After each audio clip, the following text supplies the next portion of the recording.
हमने last time किया था refraction due to curved surface. हमने जो लास्ट टाइम किया था refraction due to curved surface में वो था -n1/u plus n2/v is equal to n2 minus n1/r।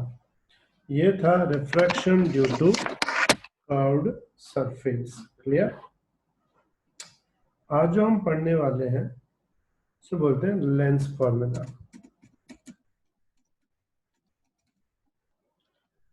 Lens formula के लिए पूरा ध्यान।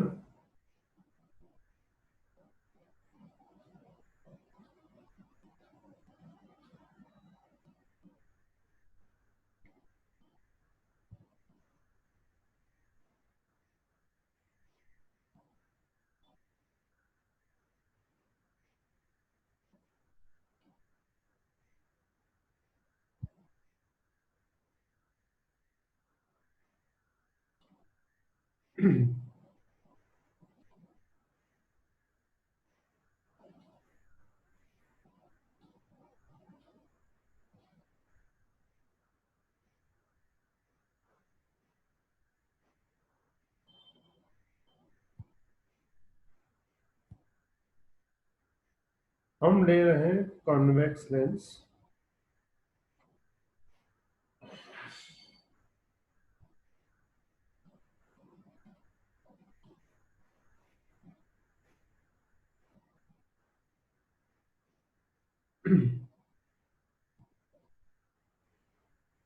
एक कॉन्वेक्स लेंस है। क्या? अब समझो ये है इसका प्रिंसिपल एक्सिस।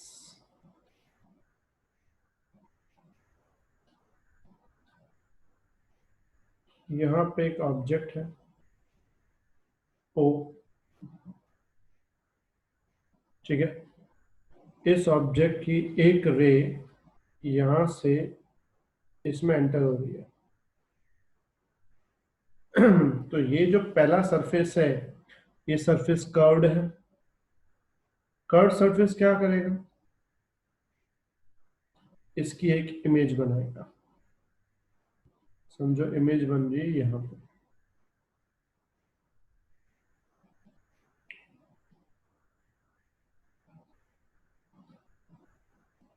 यहाँ पे जो इमेज बनेगी वो इमेज एक्चुअल में पहली सरफेस की वजह से होगी।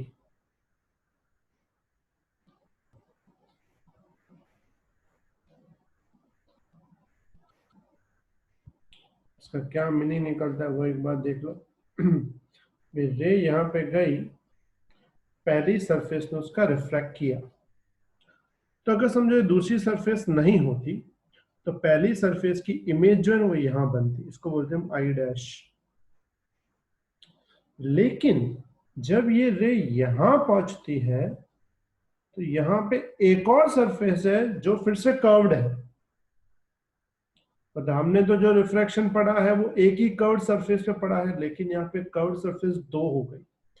एंट्री करते वक्त भी कर्व्ड सरफेस है, लीव करते वक्त भी कर्व्ड सरफेस है। तो यहां से एक और रिफ्लेक्शन होगा और इमेज यहां बनेगी। तो जो फाइनल इमेज है वो यहां मिलेगी। मतलब जो रिफ्रैक्शन है लेंस में दो बार होता है, एक बार पहली सरफेस पे, दूसरी बार सेकंड सरफेस पे। तो पहली सरफेस पे समझो ये ऑब्जेक्ट है अपना, ये वाला ऑब्जेक्ट, और समझो ऑब्जेक्ट का जो डिस्टेंस है वो मान लो u है। ये डिस्टेंस कितना है? u। और जो आई डैश मिला, आई डैश का समझो डिस्टेंस है v, v डैश, और जो i है उसका जो डिस्टेंस है वो है v। तो यहाँ पे जो v डैश है ना, तो एक्चुअल में v डैश फिजिकली नहीं होता। मतलब कि तुमने u ऑब्जेक्ट रखा, फाइनल इमेज तो v यानी i मिलेगी। मतलब o रखा, i मिलेगा, ऑब्जेक्ट और इमेज।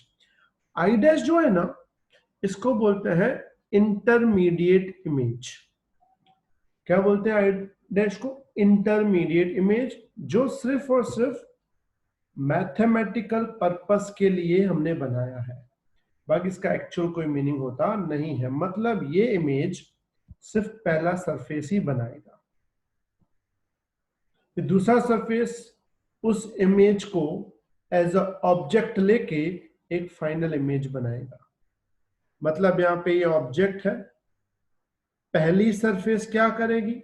एक इमेज बनाएगी, और जो इमेज हमें मिली है वो इमेज दूसरी सरफेस के लिए एज अ ऑब्जेक्ट बन जाएगी और फाइनल इमेज आई मिलेगा। मतलब होगा कैसे? ओ से आई डैश फर्स्ट सरफेस के लिए, आई डैश से आई सेकंड सरफेस के लिए।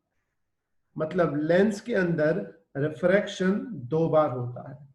जब लाइट एंटर करेगी तब भी रिफ्रैक्शन होगा, जब लाइट लीव करेगी तब भी रिफ्रैक्शन होगा।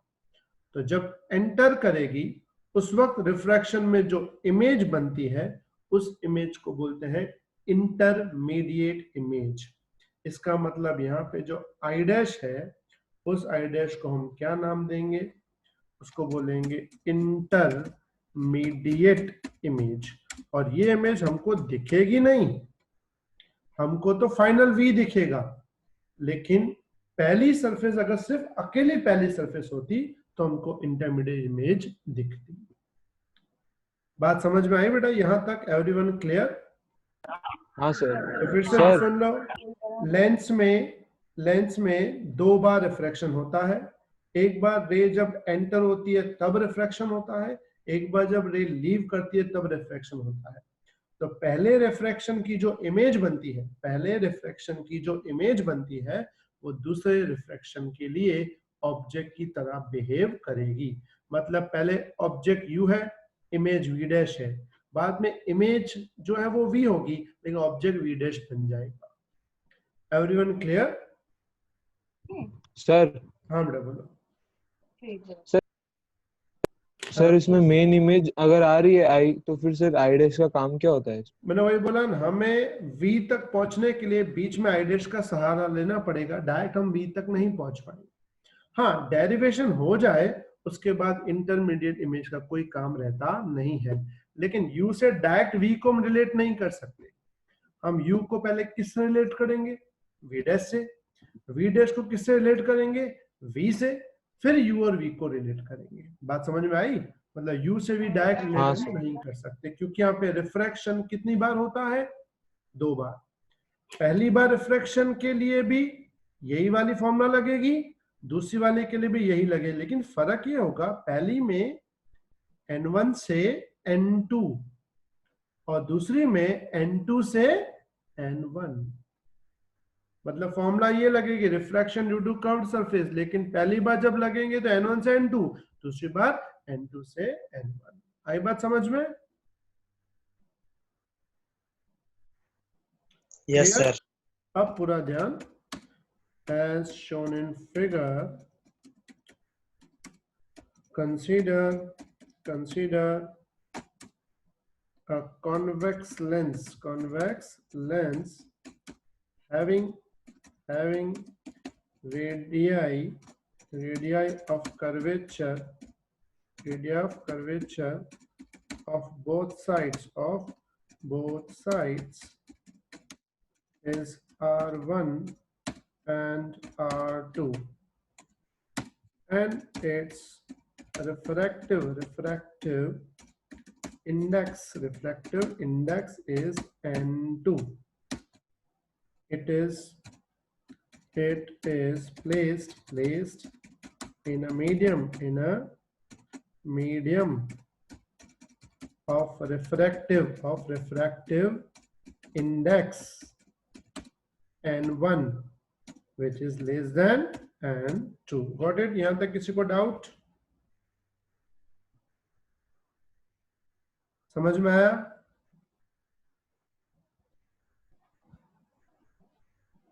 Yes sir. अब पूरा ध्यान,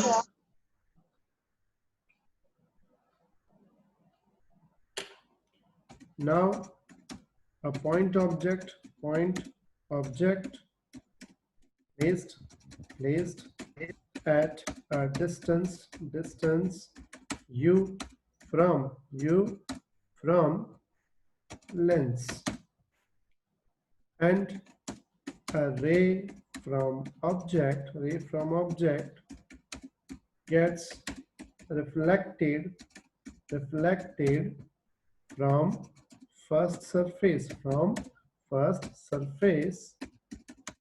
and form intermediate image I dash, form So intermediate. Refracted नहीं आएगा वहां पर? सॉरी मैंने मिस्टेक कर दी होगी, हाँ एक मिनट, स्पेलिंग का मिस्टेक है. At distance u from lens and a ray from object gets refracted from first surface and form intermediate image I dash. किसी को डाउट यहाँ तक बेटा? No, sir. Everyone clear? Yes, sir. चलो अभी ध्यान दो पूरा.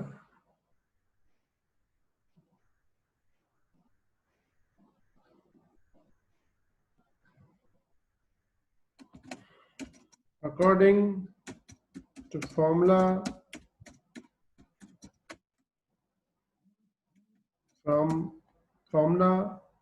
for refraction due to curved surface,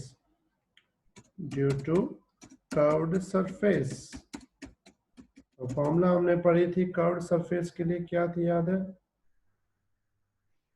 हम लिखेंगे -n1/u plus n2/v dash is equal to n2 minus n1/r1. किसी को डाउट यहाँ तक? No, sir. Clear? Now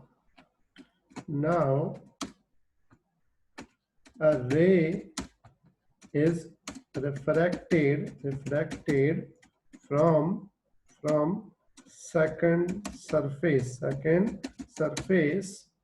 and intermediate image behaves like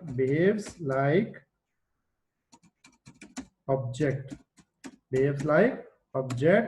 and forms image capital I. क्या बनाएगी? Image बनाएगी. कौन सी इमेज बनाएगी? Capital I. ठीक है सर? हाँ बेटा बोलो. सर आपने इसमें R1 R2 शो नहीं किया है डायग्राम में? जाओ ही नहीं शो करना, वो तो मैंने तुम्हें बता दिया था R1 R2 क्या है. हाँ सर.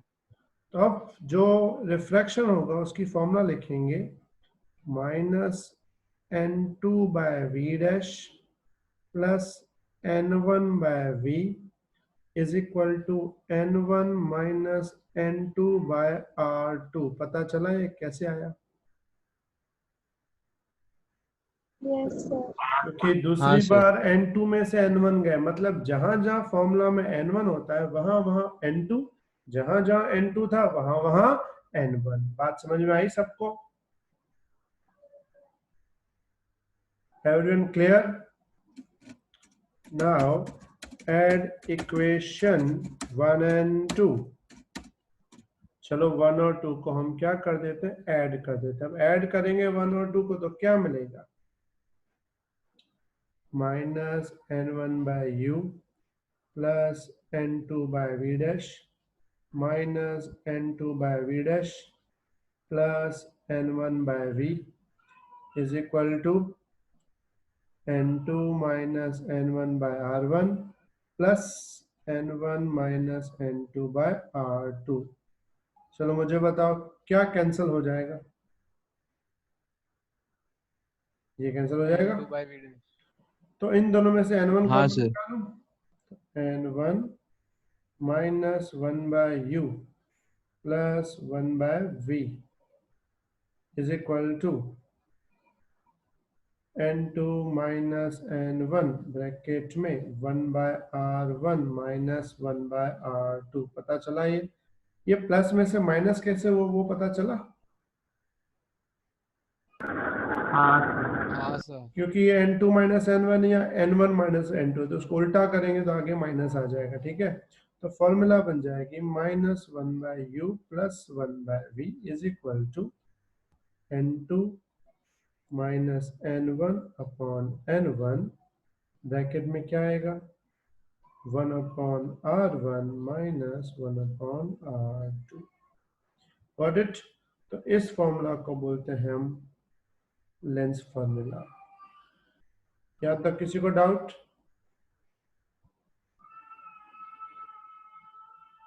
क्लियर बेटा, यहाँ तक किसी को डाउट नहीं? नहीं सर। आपको ध्यान, इफ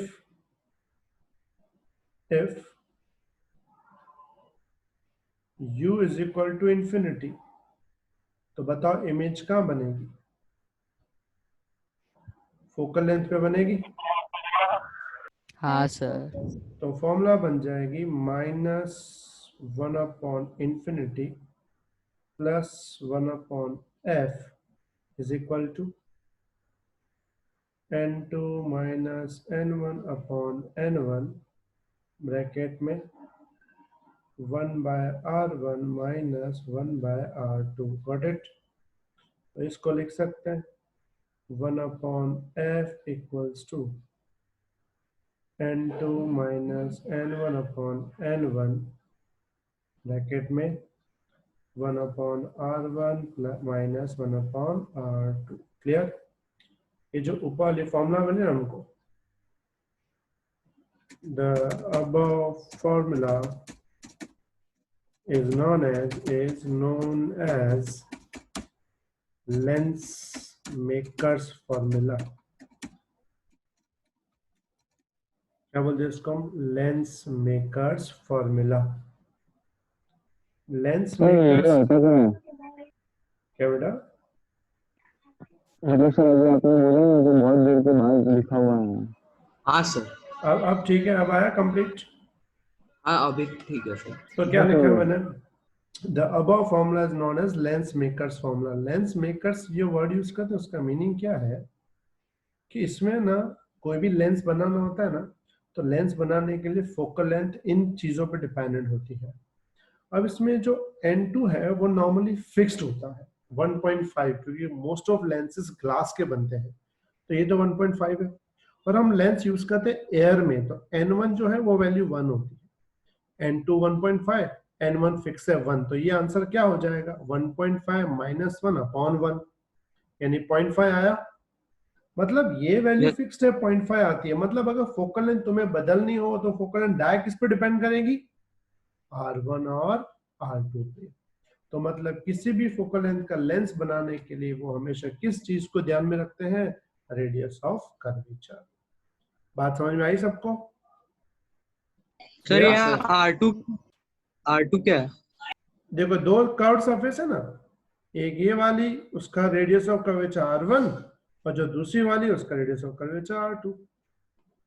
क्लियर। और दोनों का रेडियस ऑफ कर्वेचर सेम भी हो सकता है, अलग भी हो सकता है, डिपेंड्स वैल्यू।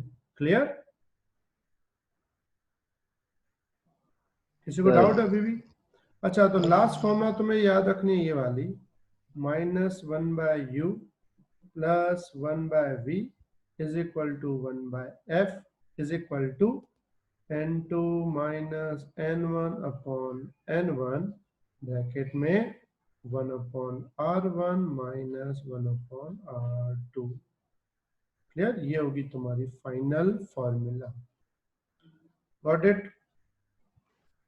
सर हाँ बेटा बोलो। आर टू सेम हुए तो?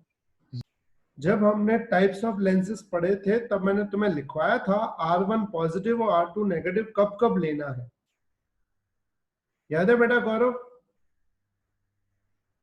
हाँ सर। तो बोलो इस कॉन्वेक्स लेंस में R1 क्या था और R2 क्या था? सर इसमें R1 पॉजिटिव नेगेटिव था। है और R1 सॉरी कॉन्वेक्स लेंस बेटा ध्यान का है, R1 क्या था?